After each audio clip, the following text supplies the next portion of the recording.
Good morning students. आज हम अपने वर्ण विचार हिंदी के टॉपिक वर्ण विचार पर चर्चा करेंगे।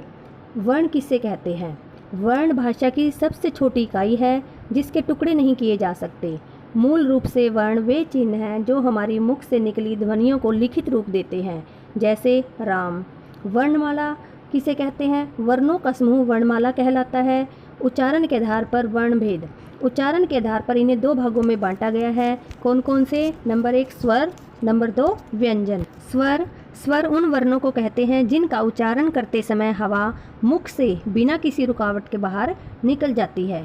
स्वरों की संख्या 11 है। स्वर कौन कौन से हैं देखिए। ए, आ, ई, उ, री, ए, ऐ, ओ, औ। उच्चारण में लगने वाले समय के आधार पर हम स्वरों को दो वर्गों में बांटते हैं। पहला है ह्रस्व स्वर, दूसरा है दीर्घ स्वर। ह्रस्व स्वर में जिन स्वरों के उच्चारण में एक मात्रा का अर्थात सबसे कम समय लगता है उन्हें ह्रस्व स्वर कहते हैं। हिंदी में 4 ह्रस्व स्वर हैं, जैसे ए, ई, उ और री। अब हम जानेंगे दीर्घ स्वर। जिन स्वरों के उच्चारण में एक मात्रा से अधिक अर्थात लगभग 2 मात्राओं का समय लगता है उन्हें दीर्घ स्वर कहते हैं, जैसे आ, ई, उ, ए, ऐ, ओ, औ और आ। दीर्घ स्वर। कुछ लोग उच्चारण में लगने वाले समय के आधार पर ही स्वरों का एक भेद और भी मानते हैं। वो है कौन सा है? वो है प्लुत स्वर। प्लुत स्वर में ह्रस्व स्वरों की अपेक्षा लगभग 3 गुना समय लगता है। प्लुत स्वर को लिखते समय स्वरों के आगे 3 का अंक लिखने की प्रथा है, जैसे ओम। ओम में ओ प्लुत स्वर है क्योंकि इसके उच्चारण में सामान्य उच्चारण की अपेक्षा लगभग 3 गुना समय लगता है। आजकल प्लुत स्वरों का प्रयोग नहीं होता। अब हम व्यंजन के बारे में पढ़ेंगे।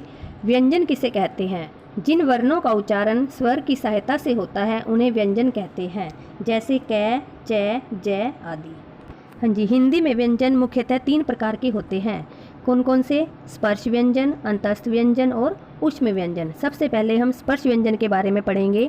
जिन वर्णों का उच्चारण करते समय हमारी जिह्वा मुख के विभिन्न भागों को स्पर्श करती है वो स्पर्श व्यंजन कहलाते हैं। स्पर्श व्यंजन में 5 वर्ण होते हैं, कै वर्ग, चै वर्ग, टै वर्ग, तै वर्ग और पै वर्ग,